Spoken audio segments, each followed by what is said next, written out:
a man of character, responsibility, and resourcefulness.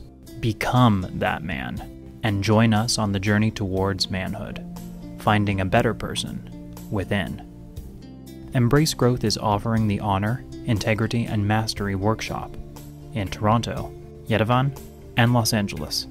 Sign up today at embracegrowth.com and see the transformation in your life.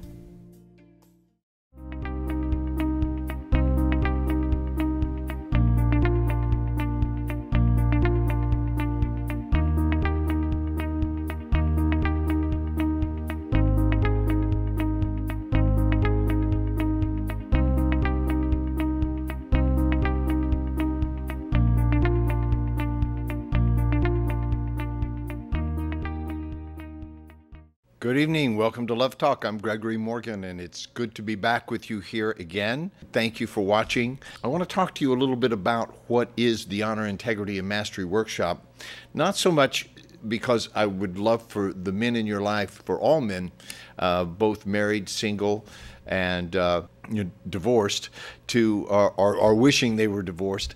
I'd like for all men to have a chance to find out about what's available there. Not so much because I just want you to take my workshop, so please don't hear this like some kind of an advertisement. I really got in touch with, again, this last weekend, and in conversations with some of my friends, really what the purpose, what's driving me, what's driving us, what's driving me, not just as a workshop leader or a teacher, but what drives me personally as a man, and what has been a driving force in my life in each time that I have either suffered or been in pain about something, or been misguided about something and felt ashamed or disheartened or disillusioned or loss of power. And what has been that principle or virtue or force or quality, any of those words apply, because it's intangible, you can't see it.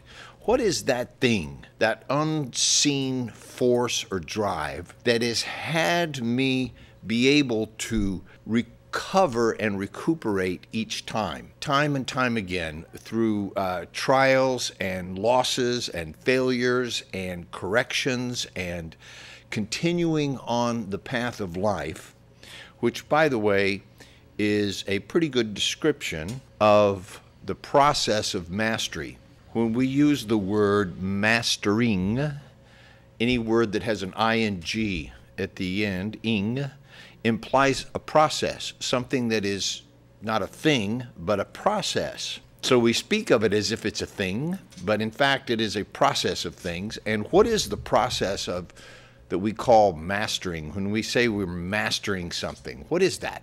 Each and every one of you has always mastered something in your life. There's not a person alive that hasn't mastered at least feeding themselves.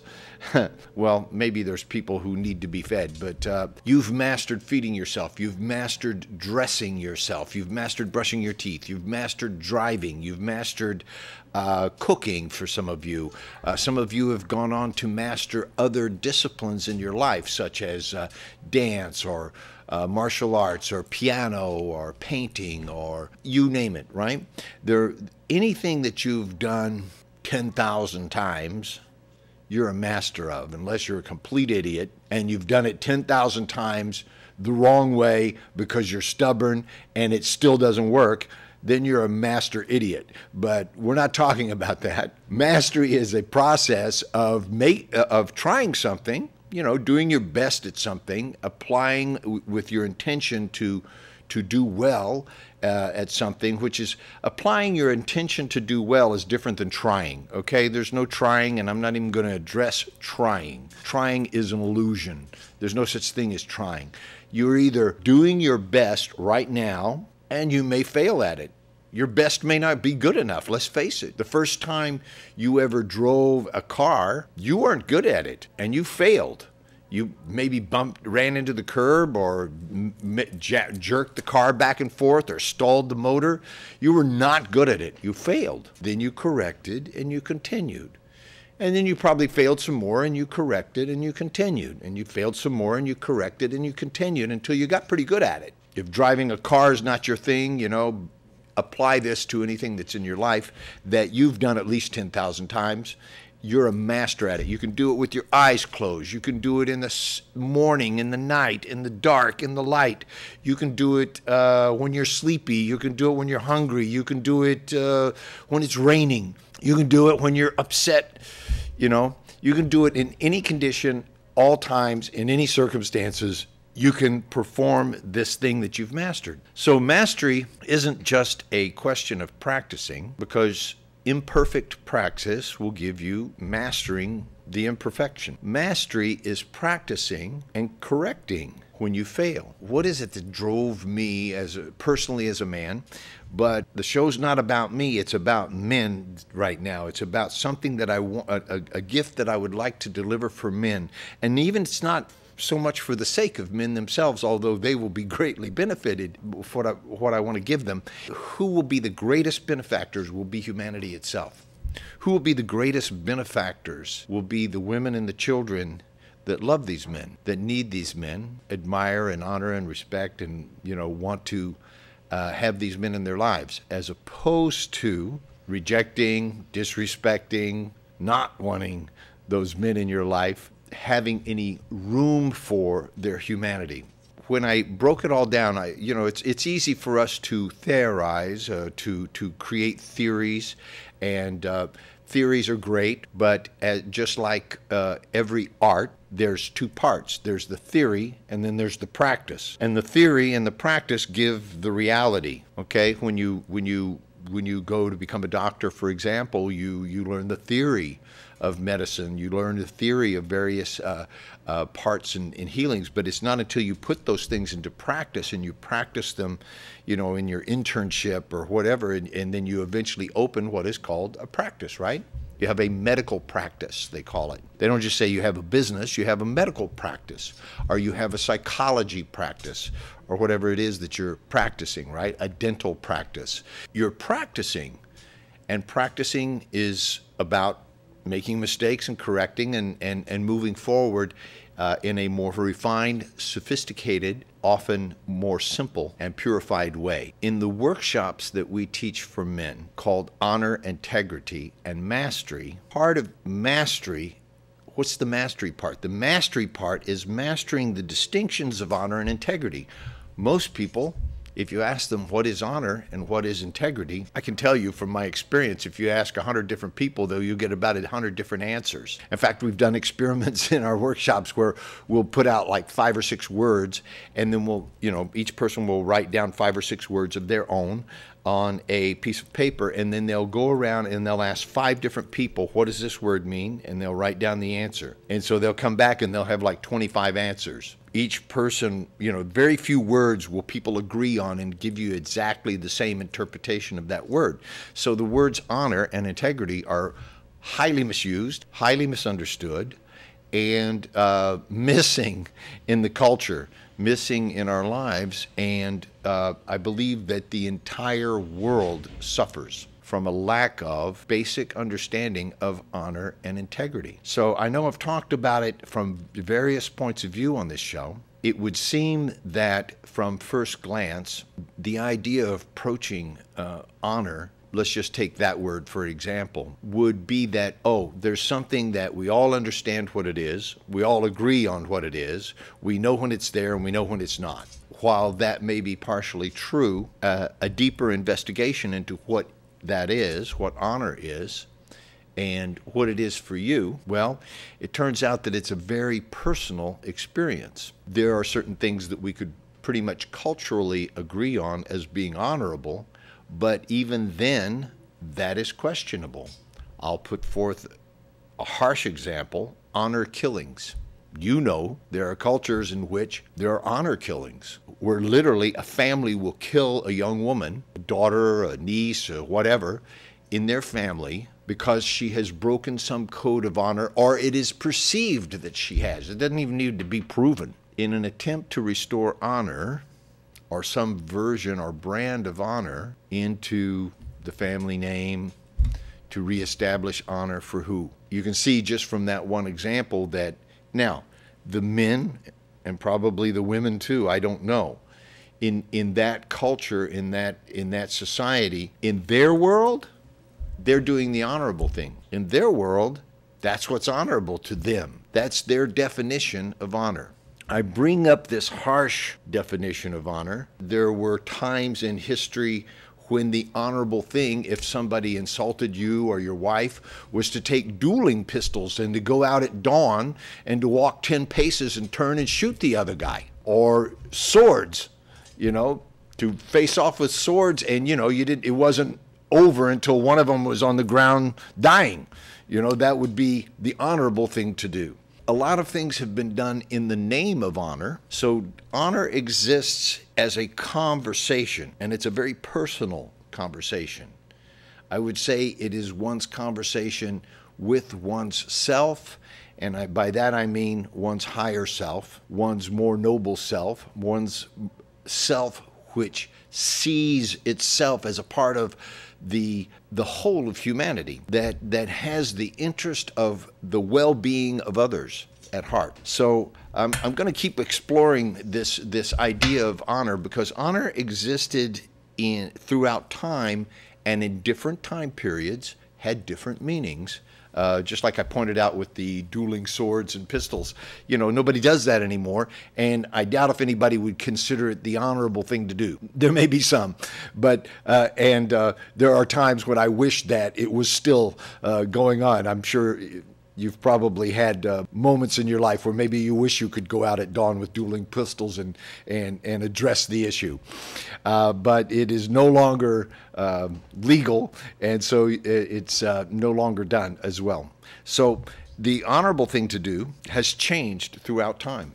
In the culture of the samurai, the honorable thing to do if you have dishonored your master or been perceived to, or even if your master wanted to make a point to somebody else, he could tell you, take out your sword and perform seppuku, kill yourself right on the spot, and you could be completely disposed of, and that would be the honorable thing to do to honor your master. So a lot of weird things that we would consider weird or unusual in today's culture have been done in the name of honor. And so it's easy to understand how we could be a bit confused about what that would mean and how would I apply it in my life, and why is it that I feel so uncomfortable around this whole question of honor? Why is it that I say that I want to be or that I am an honorable person, and yet there's some doubt somewhere in one's own mind, in my mind, in your mind, as to what is the honorable thing in many situations in life? So I want to examine that. I'm going to put that aside for a moment and come back to it, the whole conversation about honor, because it is I could do just the whole show just on the word. Okay, and in fact, I'm working on a thesis about the history of honor, so that people can see how it has evolved throughout time. Honor was born on the battlefield amongst men. Honor is not something that was born amongst women. I'm not saying that women cannot be honorable or that we should not honor women. I'm saying that honor definitely exists in the masculine domain, born on the battlefield, born in life and death situations, where the animal thing to do, the survival thing to do, the I must stay alive and live another day, no matter what instinct that each of us have, it's an animal survival instinct from a very primitive part of our brain that evolved to a sense of belonging with others and watching out for others, primarily as a survival. In other words, my chances of survival are greater if I belong to a group, if I'm out hunting, or if I'm in a war party. It's better that I belong with this group of warriors than if I'm out on my own, obviously. So the belongingness and the bond between men became stronger than their bond with their children and families, their women and children. The bond between men became stronger in those life and death situations where they would literally risk their life, meaning the possible survival of the women and children that they were in charge of taking care of. Because if the man died, very often the women and children would be next, because they simply wouldn't be able to survive in a scarcity of resources. So men considered themselves disposable, if you will, in battle situations and in hunting situations for the greater good. They would put themselves in life or death situations, put themselves at risk and at danger for the sake of the group, for the sake of the tribe, for the sake of the women and children and the other warriors or hunters around them. That is a leap in consciousness, where one considers the well-being of others greater than one's own. That is a leap in consciousness. That is not an animal instinct, that is a human instinct. But then honor takes it a step further. Honor is when one of your mates has fallen and you risk your life to go back and get them. You run into the danger to secure another human being, knowing that you too could lose your life. That is beyond survival. That's beyond taking a risk for the greater good. That's believing in something greater than yourself and being willing to put your life at stake for it and standing for it in the face of all adversity with no backup. That's what has a fireman run into a fire to save somebody who might be in there, etc. That's what has a warrior run into a battlefield to bring back a comrade. We call that valor, we call that honor. Now, when that gets brought back into the society of women and children, it is little understood and very little appreciated. It is just simply no longer a thing.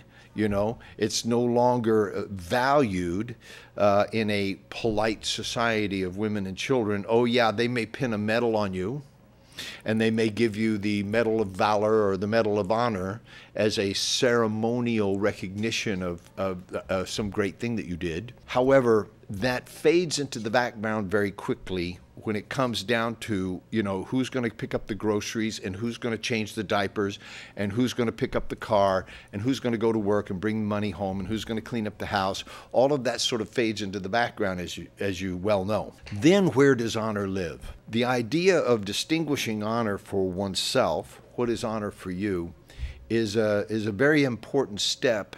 It is a leap in evolution. It is a leap in consciousness for each and every man. Just because maybe you served in the military and they taught you a military brand of honor doesn't necessarily, as I just pointed out, apply to your everyday life.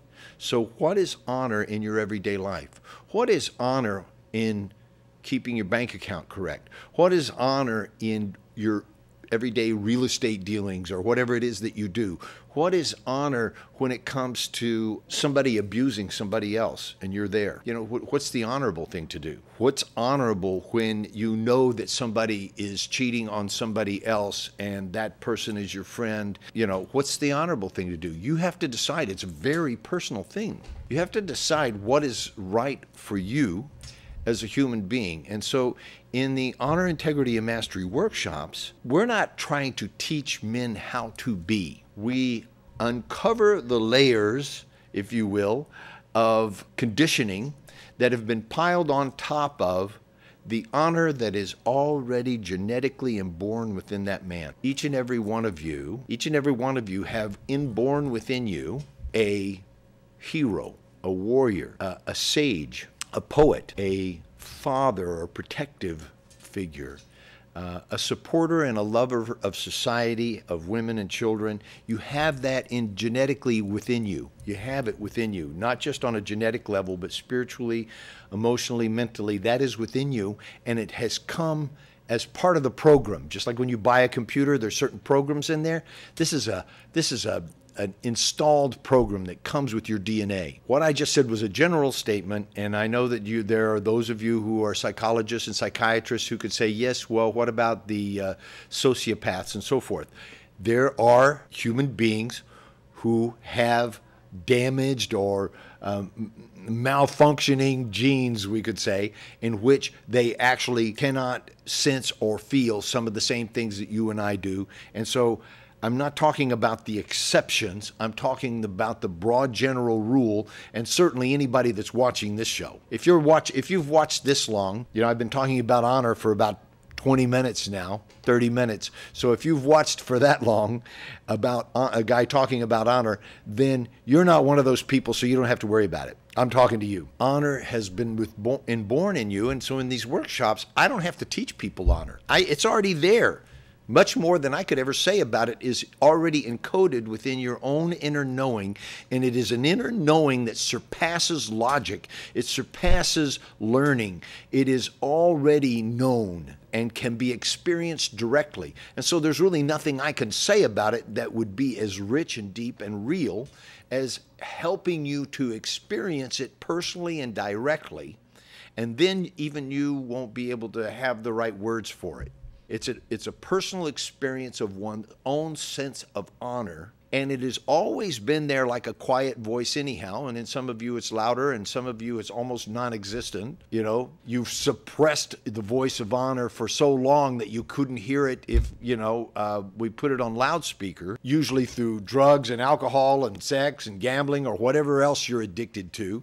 So you've just completely smashed down this voice of honor, so now you live by some other code, but it's in you. It doesn't really matter to me what has happened to you. It's important, but it's important to you. It's important what's happened that has had you gradually over time be culturally conditioned and suppressed, be religiously conditioned and suppressed, being suppressed by your parents, by your environments, by the molesters and the abusers in your world who have, eventually squashed out any sense of honor and integrity in you so that you don't even know what it is anymore and you don't care. We call them workshops because it's a lot of work and it takes about 3 days. But over that 3-day period, that stuff gets cleared away. And as it gets cleared away, your own inner sense of inner knowing of who you are, why you're here, and a sense of purpose begins to emerge and come out into the open. And then the question is, what are you going to do with your life now that you know who you are? So like I said, these workshops aren't teaching you to be like me or teaching you to be like anybody else other than you. The purpose of the workshops is to mentor men becoming the mature masculine leaders that they truly desire to be, really to be the man they want to be, so that your love of humanity, your love of women and children and nature drives you from the inside out to live a life of honor and integrity and to leave a legacy of honor for future generations. That's what the workshops are about. It's not about trying to teach you the right way to do things or the wrong way to do things, and then supporting you in mastering that distinction because, like driving a car, you're not very good at it yet. So we support you in not just only distinguishing it and bringing out those qualities for yourself, but then we have programs called the Advanced Honor, Integrity, and Mastery Workshops, which is another big leap forward. And then another 6-month program called the Hero's Journey, in which you're daily being supported by partners and private sessions. Get these distinctions so into your life that it's like how you drive now. You don't even have to think about it. You can do it in any condition at all times, in all circumstances. You will live a life of mastery, being guided by and driven by honor and integrity. برنامه دنیای عشق با دکتر آزیتا سایان، برنامه‌ای که تمامی سوالهای شما را جواب می‌دهد. ازدواج، عشق، سکس، همجنسگرایی، فرزندان، والدین، خیانت. از یوتیوب لایو استریم، فیسبوک و اینستاگرام لایو. 3 شنبه‌ها و 5 شنبه‌ها 10 شب به وقت ایران و 10:30 صبح به وقت لس آنجلس. تلفن تماس با استودیو 818 532 6655.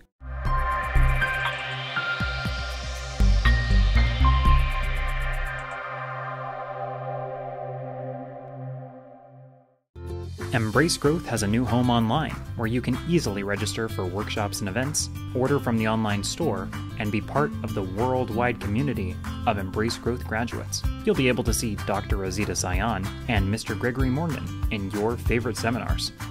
Visit us today at embracegrowth.com. Welcome to the Embrace Growth app. There's a new way to communicate and join in. Create your free account online and sign into the app. Manage your profile on the go and choose between English or Farsi. Register for events and schedule appointments more easily than ever. Stream audio, video, and download books all over Wi-Fi or cellular. Sign up for workshops and seminars right on your phone, and access your audio and video library in the palm of your hand. Take your favorite lessons from Dr. Azita Sayan and Mr. Gregory Morgan with you. Download it today on the App Store.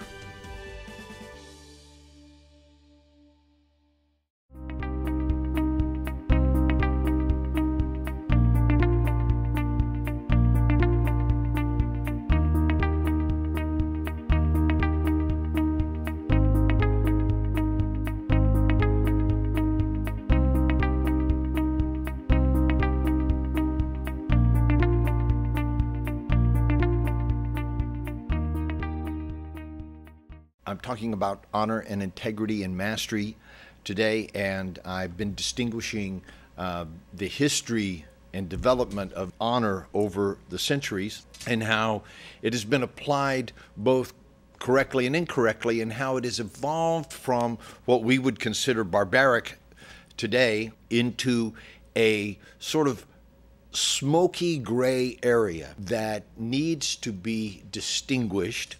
And the more honor is one of those things that the more you try to say what it is, you discover that it's easier to notice what it is not. And so where we arrived at in the last bit of that conversation before the break was simply that honor is a very personal sense of good and bad and right and wrong, and that each of us has it. Each of us are born with it, and a sort of inner knowing of what is best for the greater good of all concerned. And being able to make choices based on what is the honorable thing to do, it sounds like, from a certain perspective, it may sound like, oh man, that's difficult to always have honor and to choose to be honorable at all times, in all circumstances, no matter what. Especially if I live in an environment where other people aren't being honorable, then what? You know, sometimes being honorable means that you'll be laughed at, means that you'll be ridiculed, means that you'll be called names or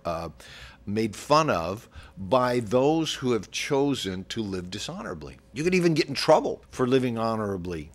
You know, we have whistleblowers, what we call whistleblowers, people who see illegal or dangerous things that are being done by corporations, and they go tell somebody, even though they've signed a contract saying that everything in there is secret and they shouldn't ever tell anybody or whatever. They'll actually put themselves in jeopardy, risk their future and their financial well-being to do the right thing, driven by an inner sense of honor, or what is, again, for the greater good of all concerned. Okay, if what your concern is your well-being ahead of all others, then that's the opposite of what we're talking about. That would be the opposite of honor. And there's nothing wrong with that. It's just, don't call it honor, because it's not. It's just survival. And you could say, well, it's dishonorable. Yes, you could have that argument if you were committed to being right about what honor is. I have no interest in that. I only have an interest in what is going to be for the better good of all concerned. And so that doesn't leave me any time to argue about what's not honorable. I could care less.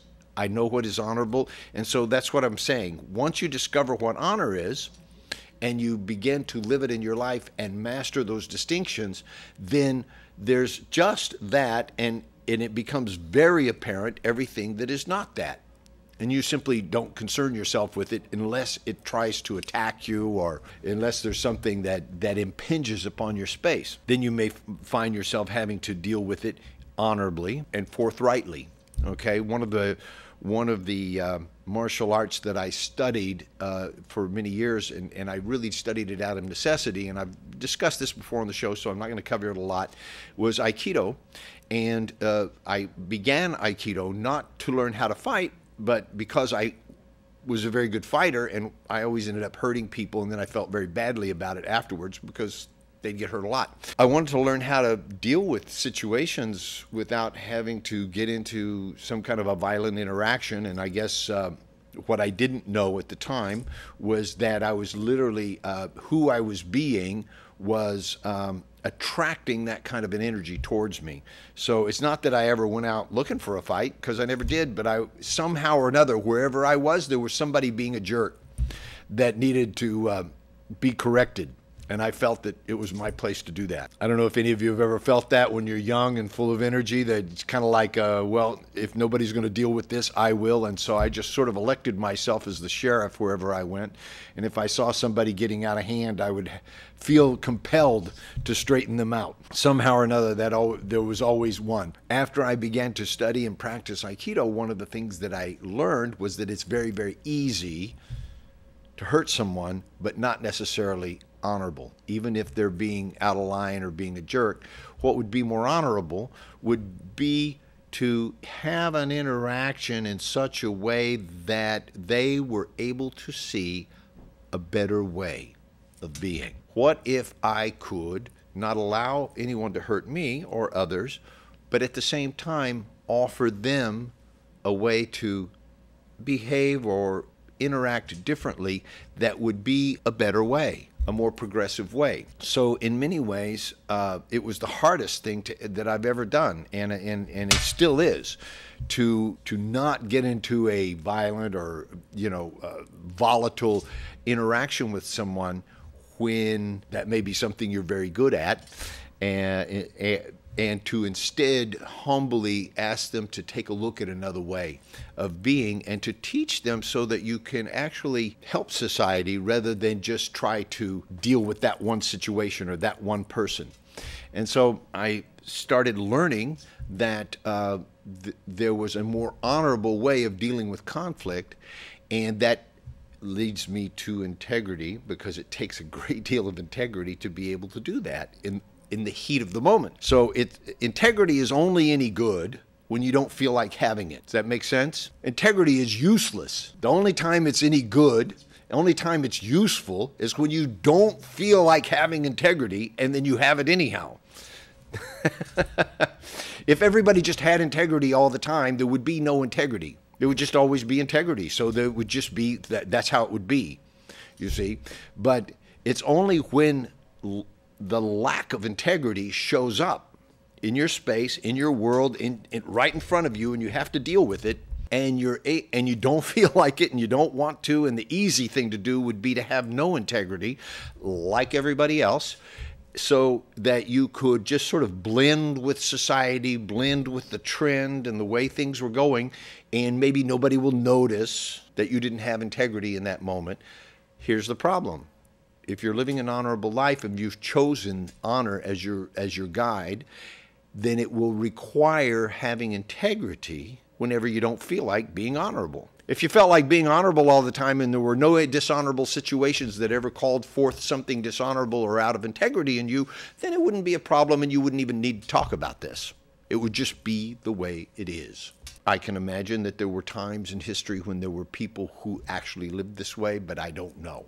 I know that people aren't living this way now.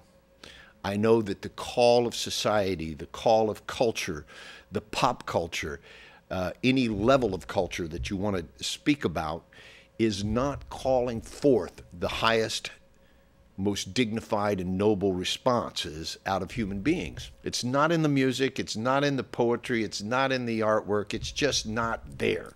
Now, can you find it? Yes, of course you can find it if that's what you're looking for. But mostly, if that's what you're looking for, you'll see not that, not that, not that, not that. It just won't be in your life because the general culture is pulling towards being disassociated, meaning unrelated to each other, disassociated from oneself, meaning not even related to yourself, like not even self-examining or looking back at yourself and saying, why did I say that? Why did I make these choices? I know this is self-destructive, and yet I keep doing it over and over again. You never look back at yourself. You just keep doing, which is a lack of honor and integrity. And so the call of society is to disassociate oneself, even from oneself, to disassociate from those, even those that are closest to us. There's me, and then there's those not me's over there, those others, as if you're apart from them, to disassociate from one's work, one's career. Like, oh yeah, this is me, but I have this job. It's just a thing I do to get money. There's a general disassociation. Disassociation is another word for, or another way of saying, if you will, disintegrated. disintegrate. So integrate means integrity, right? To integrate means to cause or have or manifest integrity. Manifesting integrity isn't right or wrong or good or bad, and that's where we'll get into the examination of that word, and then why would we have honor, integrity, and mastery workshops for men. Integrity is doing what you said you would do when you said you would do it. That's like kindergarten level. That is grade 1. That is the very, very, very, very lowest level of integrity, is simply being where you said you would be when you said you'd be there, doing what you said you would do when you said you would do it, in the manner that would be expected even if nobody's watching. We could add that, right? In the manner that one would expect, that you know that others expect. Even if nobody's watching, even if nobody will ever know, you did what you said you would do when you said you would do it. You know, you said you would do 10 push-ups at 6 o'clock in the morning, and you did 10 push-ups at 6 o'clock in the morning, even though everybody was sleeping. You just kept your word with yourself. That would be a kind of basic integrity, you see. Integrity is simply what works. And it could be said, and it is said, that nothing works without integrity. Without integrity, nothing really works. It gets by. You can get by without integrity, but not for long. It's not actually working. What I call working is when something actually does what it says it would do, it's what it's designed to do, and it does it reliably every single time and gets better and easier. Okay? So if in your life, if you're living with integrity, it becomes easier and easier. How you know your life is working is that it's almost effortless, that things, people, things, events, the things that you intend, the things that you dream of, the things that you say you want to have in your life, whether they're physical things or experiential things, an experience of love, an experience of health and well-being, an experience of financial abundance, actual money in the bank, or the experience of being connected with others and having friends and a great social life. Whatever it is that you say you want to have in your life, and that you don't, those things start coming to you quite easily if you have integrity. So it's not that, and when you don't, they don't. It's always a struggle. It's always just outside your reach. It's always something that you're striving towards. So if you find yourself in a life where you're striving towards, or where on the other end of the spectrum you've completely given up, you don't even strive anymore, you just have given up on your dreams and they're no longer there and you can't even remember what they were. If you find yourself in a situation like that, or if you find yourself in a situation where maybe you're suffering about something that you've lost or given up on, or that was just always out of reach, or that you had for a while but couldn't hold on to, any of those forms of suffering, and make your own, and by suffering I mean continual pain, repetitive pain, some kind of dis-ease. And those dis-eases manifest physically eventually. They suppressed anger and sadness show up in the liver and in the stomach as stomach ulcers or cancer of the liver. And, I could go on down the list of things. People have heart attacks from a broken heart, from lost love or suppressed love, et cetera, okay? There's a lot of physical manifestations that come from emotional losses that result in ongoing pain and suffering. So if you're experiencing those kinds of things in your life, and who isn't, right? If you had the integrity to just look, if you could gather yourself to have a sense of honor and integrity and look back to the source of the cause of that, and look past the point where it looks like there's an illusion that somebody did something to you, that you were a victim, look past that to see where you were at cause in that situation, where you actually got authentic with yourself, you got honest with yourself. And then you begin to share with the others in your environment about your own inauthenticity, about where you had actually lied to yourself. I've been saying this, that, and the other about my mother or my father all my life. They did this, they did that. My example is I complained for most of my life that my father was abusive, that he hit me, that he beat me up and everything. When I actually looked at it as I was an older man, and I looked back and I had had a son, a stepson that I had raised, and you know, the many times that he made me so mad I wanted to hit him. And I chose, thankfully, good luck for him, that I did Aikido before he came along. But I chose to not have a violent reaction because at that time in my life I had a choice, whereas earlier in my life, when I was younger, I didn't have a choice. I just reacted. I was able to see for myself that my father was just doing the best that he could do with what he had, and with a very rebellious, disrespectful, mouthy young man who I was, and that I was terrible. I was just terrible, that if I had a kid like me, I don't know what I would do, you know? I was completely out of hand and unruly and disrespectful, and there was just no controlling me. I could see how he, given that he was raised in, you know, he's a man from the early part of the century who went through World War II, I could see how he could, like, just lose his temper. When I began to see that about my father, my story changed. And I no longer could say he was abusive. I just couldn't say that. It's just not true. I couldn't say that he was a harmful person or a bad person. All I could feel for him was love and respect for, you know, not just killing me outright. He was violent with me, but that was the best he had. That was the best he had. When I got to the place where I could forgive my father for all those things, it was actually that I saw there was nothing else, there was nothing to forgive. He didn't do anything wrong. He just did what he did, which was the best he could. When I got to that point, where I actually saw that there was nothing to forgive my father for, what I was really saw was I was ashamed.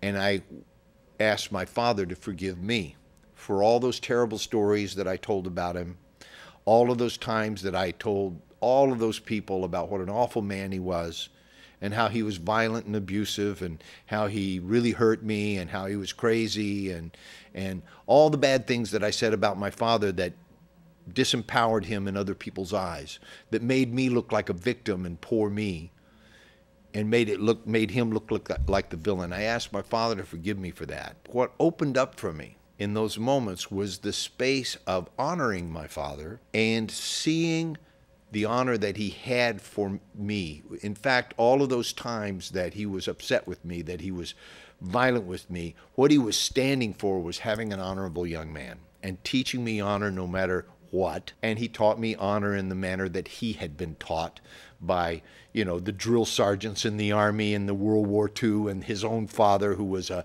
very tough old cowboy.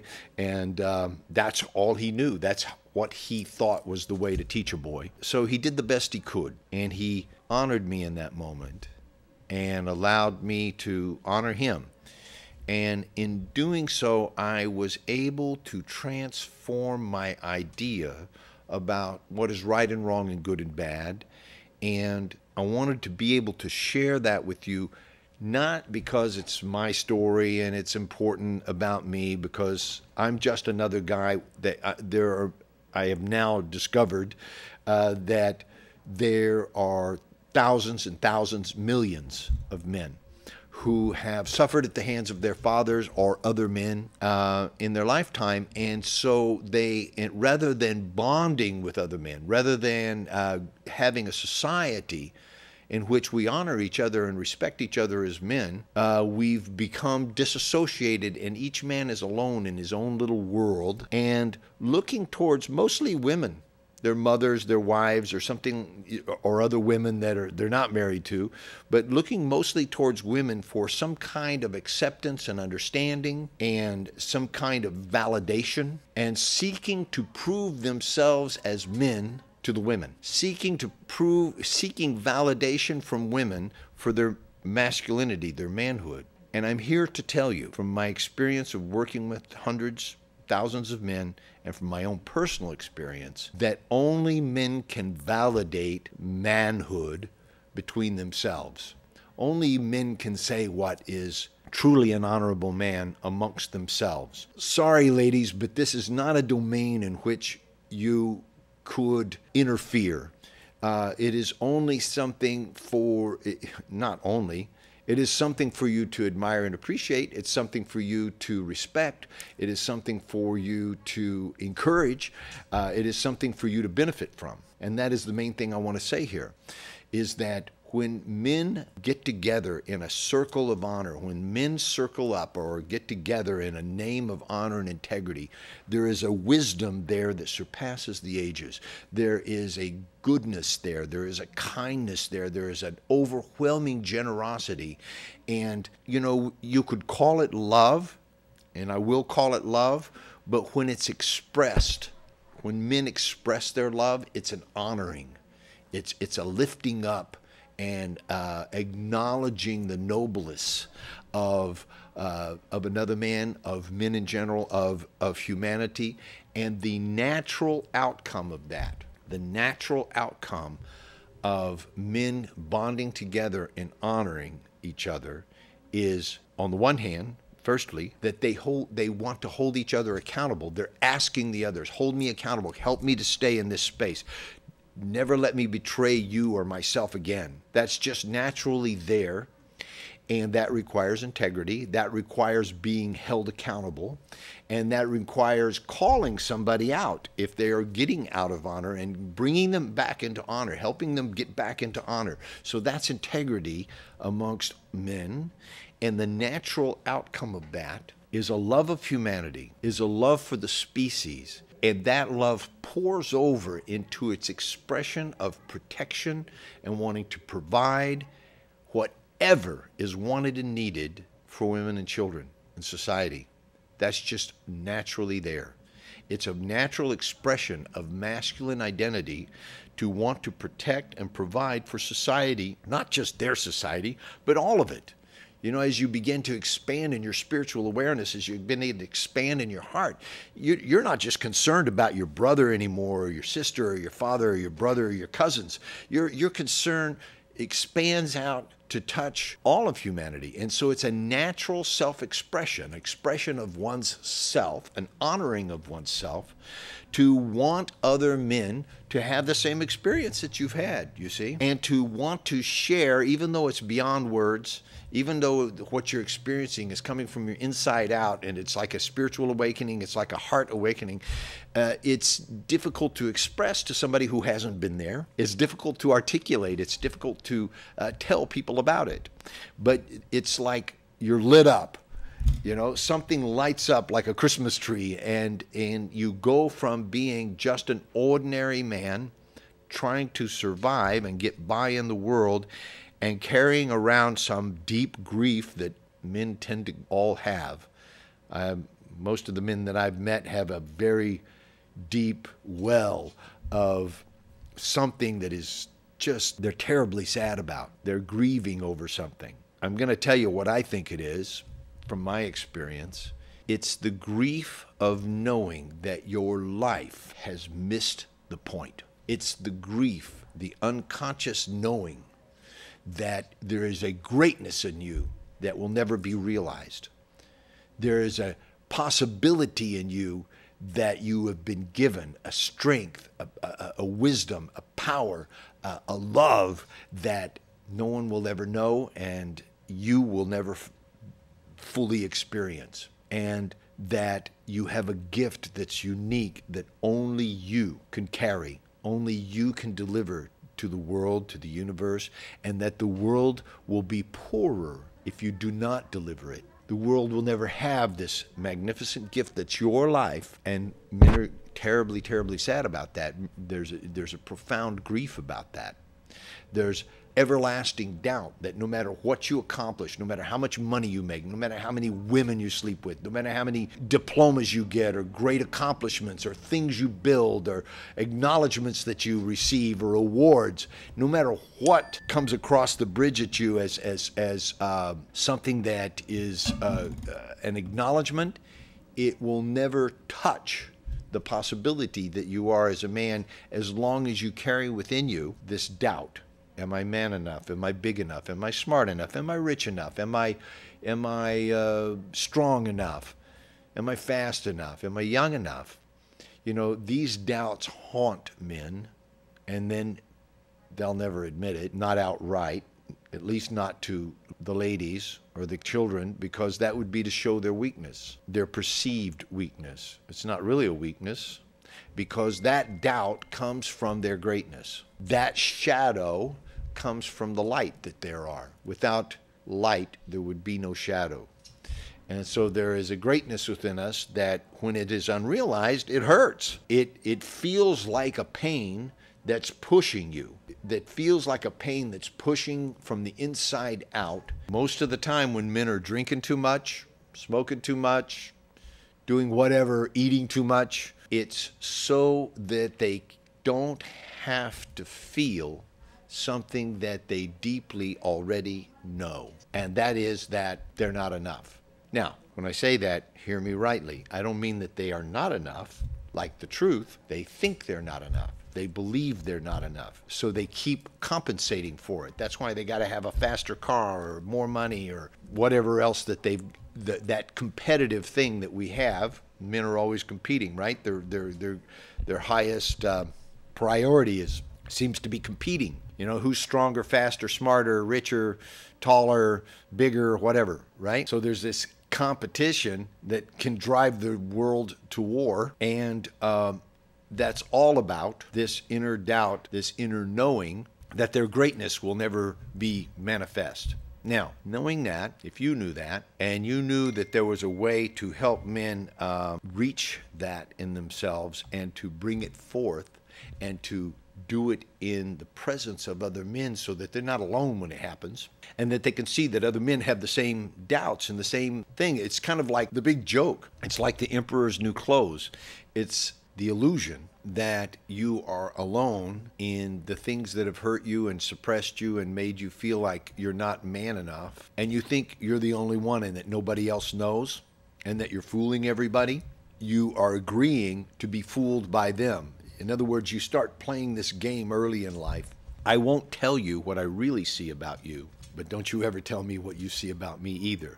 That's why you don't look in each other's eyes. That's why you turn your head and look away when you shake hands, and that's why the handshake has no energy in it, because it's limp. That's why you don't connect heart to heart with somebody. That's why you don't look them straight in the eye and tell them what you really see and what you really think. That could get you killed in some countries. That can get you hurt, or at least thrown to the outer circles of the inner circle of belonging. You know, it doesn't belong in our culture to tell people what you really think and to tell it to them straight. And because it doesn't belong, we tend to say it with too much energy or anger sometimes. What if you could say what you really think? What if you could really tell somebody who you really are and what you really see about them? And you could just do that with love, with the intention of bringing out the highest and best with the interest of touching their deeper, greater good, and bringing that forth so that they had the freedom to choose to always manifest their good. Wouldn't that be something worth having? Wouldn't that be something worth doing? And wouldn't you be interested to meet others like you? Wouldn't you want to get together with men like you, find out what can we do with all this wisdom and power and strength that's coming out through us, and that we find synergetically when we're together? How can we take care of and serve the women and children in our lives, our mothers and fathers and brothers and sisters? How can we share with them the mature masculine wisdom that is a guide for and an example of what it is to be a man in the world? How could we encourage other men to come forward and to participate in that? So thank you for listening. This entire talk has been about honor, integrity, and mastery. You can find out about it on our websites. At embracegrowth.com, there is a schedule of events. I haven't even tried to memorize our schedule. We at Embrace Growth are currently doing 20 to 24 workshops per year, and those are interspersed with evening seminars, usually 3 hours seminars that are in between the workshops in various cities, and some of them are here in LA, and some are in Dubai, and some are in Toronto. We always try to have 2 workshops and a seminar whenever we go to a city, so that we can be of service to the most people possible. Not everybody can, take off work and go to a 3-day workshop and pay the tuition of the workshop. I hope that you will join us. And if you can't be at one of those places for any reason, then please look at the products, the books and CDs and DVDs, because we've made it our business to make it available to you at a very inexpensive costs, seminars that you can watch over and over again. And so there's seminars on every different subject, and we keep continually adding. We just added 6 more new ones in Farsi. I think there's one of those 6 is English, but we added 6 new DVDs to our collection recently. If you really want to give somebody something that will actually make a difference in your relationship, that would actually make a difference in your experience and ability to express the love and passion that you have for life and for each other, then get a hold of some of these CDs and DVDs. That's something you could do, and they would be at your house, in a couple of days. Enjoy the discovering new and more passionate ways of expressing your love for each other. I wish you all the best. Thank you for watching. This has been Love Talk. I'm Gregory Morgan, and I'll see you back next week.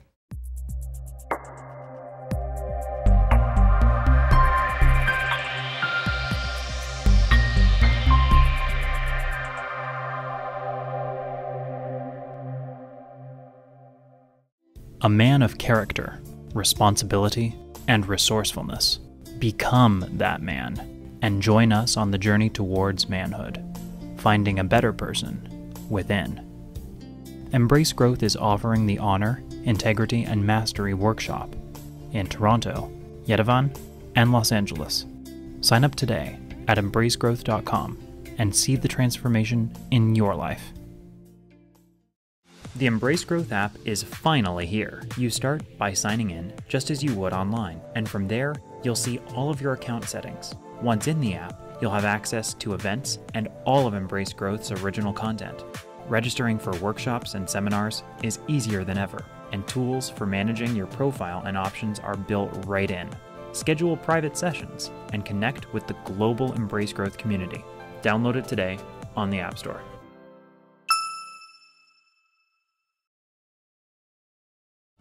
Welcome to the all-new EmbraceGrowth.com. You'll have access to all the content you love at the click of a button. Videos of seminars, events, and the ability to sign up for workshops. Direct access to digital downloads right from your mobile devices. Stay in the know and see our latest graduate events. Watch your favorites anytime, anywhere. Visit us today at EmbraceGrowth.com. در کارگاه‌های آموزشی بانوان به رهبری دکتر آزیتا سایان با دستیابی به اهمیت و ارزش واقعی خود، قدرت زنانگی و آرامش خود را بازیابید. محیطی مناسب و هیجان انگیز برای رشد و شکوفایی عشق، ازدواج و خانواده خلق کنید. زنی شاد باشید، قلب مردان را بشناسید و آنها را درک کنید. کارگاه آموزشی بانوان ایروان 14 تا 16 دسامبر، اروپا 20 تا 22 آپریل. برای ثبت نام با تخفیف ویژه پاییزی با شماره 310 460 2600 تماس بگیرید. A haven for the weary soul, a source of inspiration and community, redesigned to bring you meaningful experiences and unforgettable events. We are a worldwide community of vibrant individuals displayed in the people who are a part of it, from many nations, backgrounds, and beliefs.